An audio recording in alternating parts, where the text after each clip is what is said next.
शिबुवान मालिकेच्या आजच्या भागामध्ये आपण पाहत आहोत की आता इथे गिरीजा प्रभासच्या खोलीमध्ये सूप घेऊन आलेली असते. तेव्हा नागेश्वर सुद्धा तिच्या पाठी येत असतो आणि सुनबाई म्हणून आवाज देतो. इथे काय करताय असं विचारल्यानंतर दोघांमध्ये थोडासा वाद होत असतो. खरं तर गिरिजाने चॅलेंज दिलेलं असतं. येणाऱ्या 6 महिन्यामध्ये म्हणजे 180 दिवसामध्ये तुमच्या ह्या चेहऱ्यामागे जो काही काळा चेहरा आहे त्या चेहऱ्याच्या नाही टिकऱ्या करून सर्वांसमोर तुमचा हा चेहरा समोर आणला तर नाव गिरिजा लावणार नाही, असं चॅलेंज इथे तिने नागेश्वरला दिलेलं असतं. आणि तेव्हा नागेश्वर म्हणत असतो, तू कोण कुठची? आत्तापर्यंत कितीतरी जणांना मी आडवं पाडलं आहे आणि तू काल आलेली पोरगी मला धडा शिकवणार का? तेव्हा गिरिजा म्हणत असते, 6 महिने काय, मला 180 दिवस आहेत आणि ते सुद्धा कमी नाही आहेत. त्यामुळे तुम्ही तुमची तयारी करा. तेव्हा प्रभास झोपलेला असतो आणि मनातच म्हणत असतो, वा गं वा, अगदी शेरास सव्वा शेर भेटलीस बघ. आता त्या नागोबासमोरच चांगलाच त्याचाच फणा बाहेर निघेल. ह्या नाग्याचा चांगलाच फणा आता निघेल आणि तोच त्याच्या तालावर नाचेल. असंच तू वागलेली आहेस बघ. असं म्हणून गिरिजा तर निघून जाते. तर इथे प्रभास मात्र हसलेला असतो. तेव्हा हा आवाज नागेश्वरला येतो. नागेश्वर मागे वळून पाहतो. प्रभास पण शांत असतो. तेव्हा नागेश्वर विचार करतो, मला आत्ता हसण्याचा आवाज आला होता. नेमकं कोण हसलं म्हणून तो पुन्हा रागानेच प्रभासकडे पाहत असतो. आता प्रभासच्या जवळ जातो. खाली वाकून त्याला म्हणत असतो, आत्ता इथून मला हसण्याचा आवाज आलाय. नक्की तू हसलायस का? पण प्रभास मात्र अगदी शांततेत पडलेला असतो. कारण तो इतरांसाठी फक्त आणि फक्त एक पेशंट आहे. त्याची हालचाल होत नाही किंवा तो काहीही रिस्पॉन्स करत नाही. पण हा प्रभास तर अगदी ठणठणीत बरा असतो.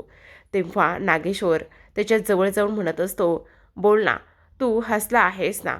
खरं खरं सांग. आणि तेव्हा तो असं म्हटल्यानंतर काहीच रिस्पॉन्स न आल्याने नागेश्वरला राग आलेला असतो.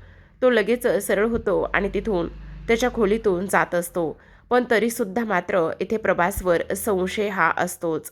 आता नागेश्वर निघून गेल्यानंतर प्रभास मात्र अगदीच सुटकेचा श्वास सोडतो आणि डोळे उघडून पाहत असतो. त्याला एकंदरीत बरं वाटलेलं असतं. आज गिरिजा ज्या पद्धतीने वागली आणि ज्या पद्धतीने नागेश्वरला तिने सडेतोड उत्तर दिलेलं आहे, त्याचमुळे त्याला फार आनंद झालेला असतो. आत्ता दुसऱ्या बाजूला आपण पाहतो की गिरिजा खोलीमध्ये असते आणि रुद्र खोलीकडे येत असतो. तेव्हा खोलीचा दरवाजा वाजवतो आणि आत येऊ का असं तो विचारत असतो. तेव्हा गिरिजा म्हणते, असं काय विचारताय, या ना, खोली तुमची, घर तुमचे.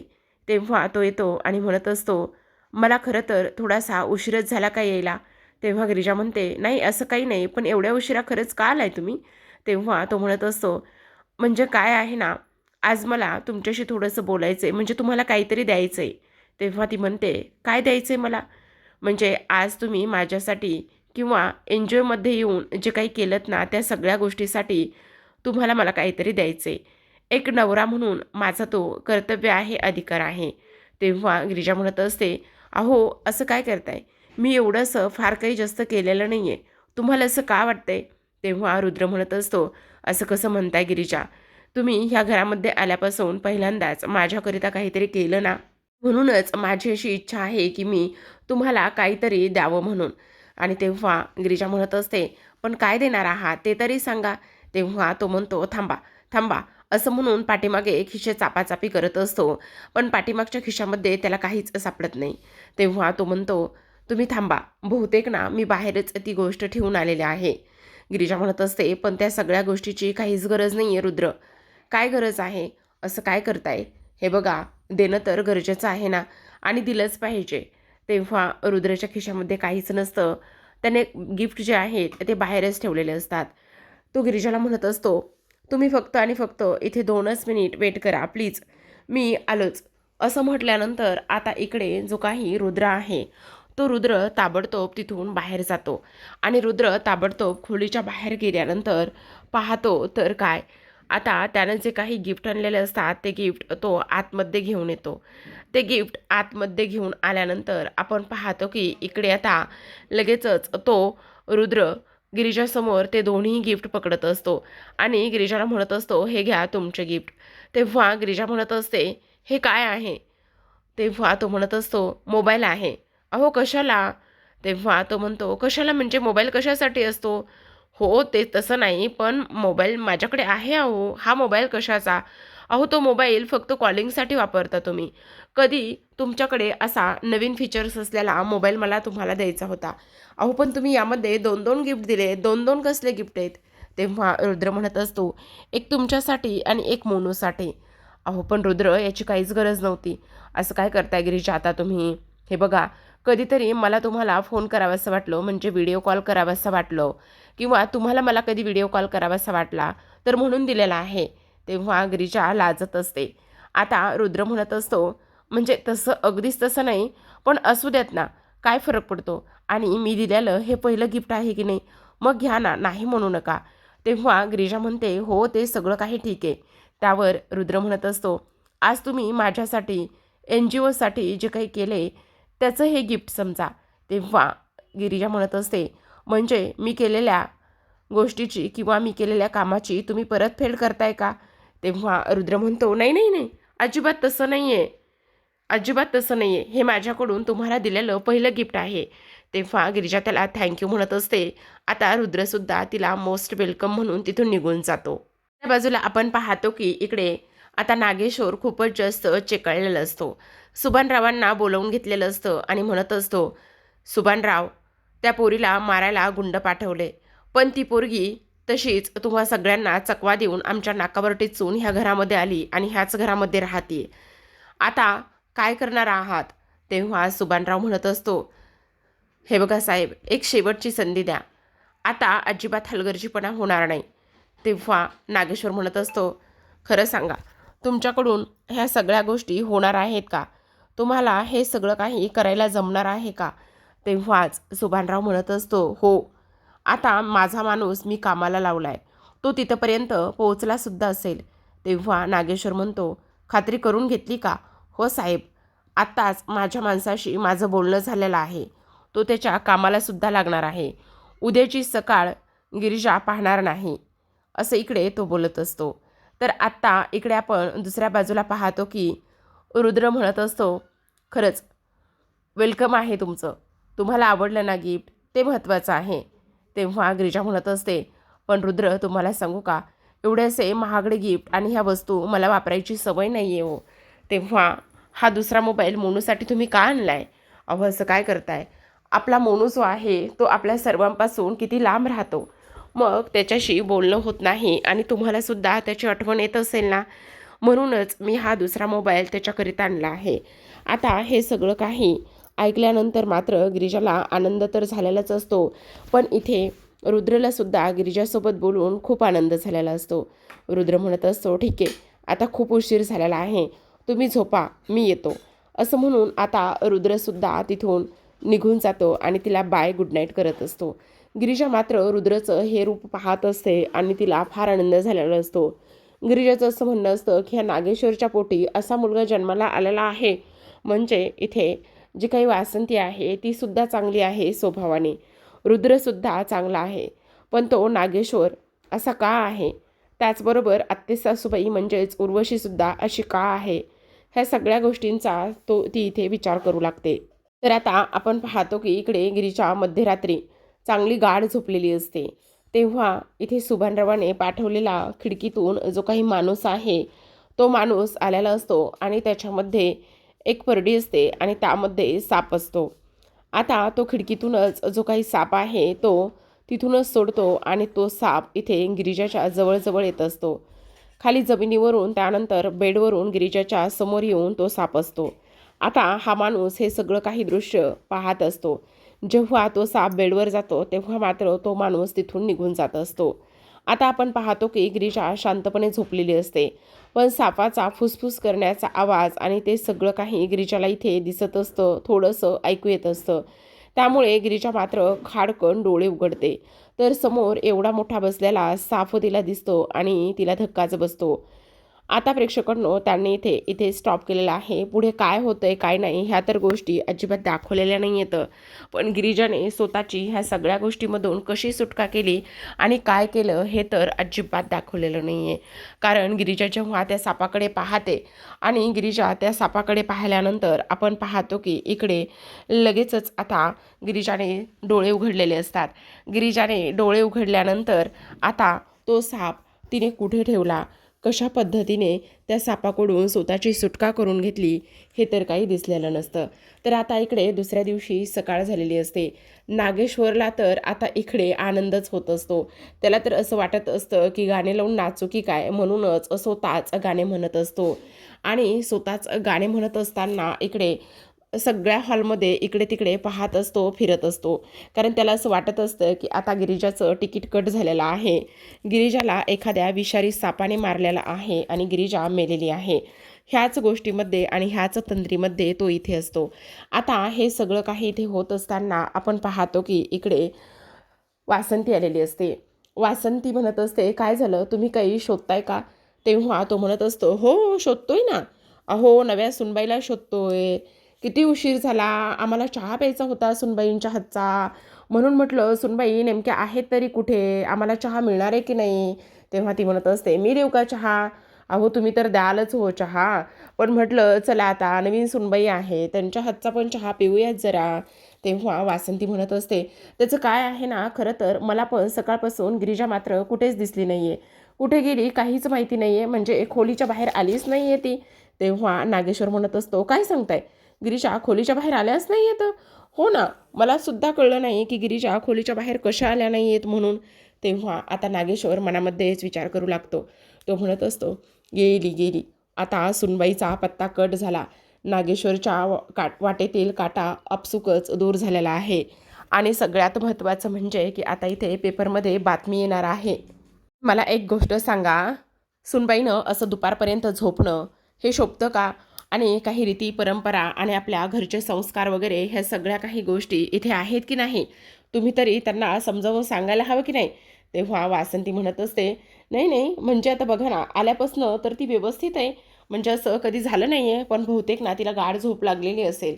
काय झालं, रात्री उशिरा झोपली, एन्जॉयमध्ये गेली ना, त्यामुळे कदाचित तिला उशीर झाला असेल.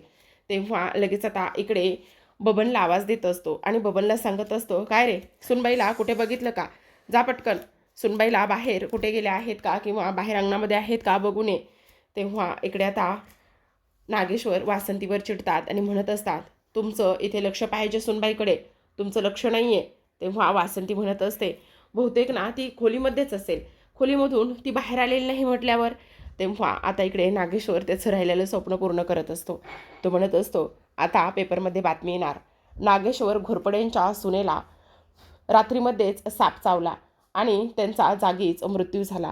विषारी सापाने त्यांना डसलं आहे आणि त्या ह्या जगातून निघून गेल्या, ते ह्या जग सोडून गेल्या, असं स्वप्न तो इथे बघत असतो.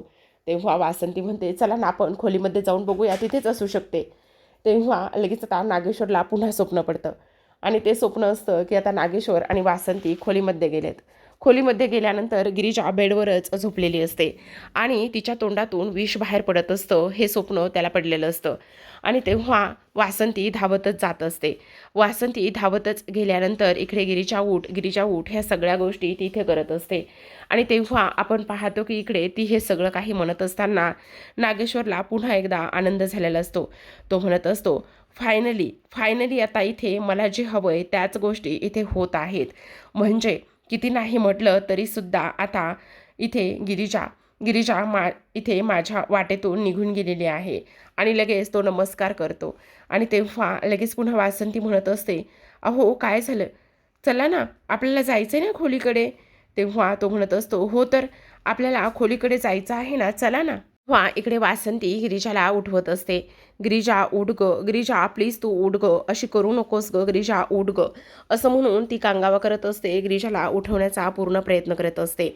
आणि तेव्हा इकडे आता तो म्हणत असतो, काय झालं हे, काय झालं, सुनबाईला काय झालं हे, सुनबाई हे जग सोडून गेल्या गेल्या गेल्या, सुनबाई गेल्या, गिरिजा गेल्या, असं म्हणत असतो.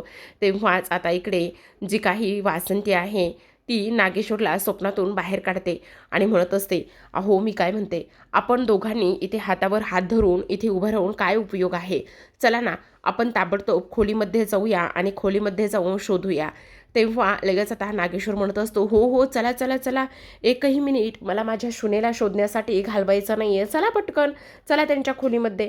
असं म्हणून आता नागेश्वर आणि वासंती गिरिजाला शोधण्यासाठी खोलीकडे येतात. आता जेव्हा खोलीकडे येतात तेव्हा दरवाजा बंद असतो. तेव्हा वासंती म्हणते, दार तर बंद आहे, अहो उघडा ना मग. तेव्हा वासंती दरवाजा उघडते. तर आता इकडे नागेश्वरला असं वाटत असतं की बेडवर खरंच गिरिजा इथे झोपलेली असेल आणि तिच्या तोंडातून विष वगैरे आलेलं असेल आणि तिचा मृत्यू झालेला असेल.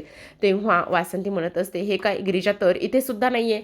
तेव्हा आता इकडे नागेश्वर मनामध्येच म्हणत असतो, काय म्हणावं, कसलं अजगर सोडलं होतं का काय इथे सुभानरावांनी, की त्या अजगराने इथे सुनबाईला गिळूनच टाकलं, का कोणता असा साप सोडला होता की त्या सापाचं विषसुद्धा सुनबाईपर्यंत पोहोचलं नाही आहे.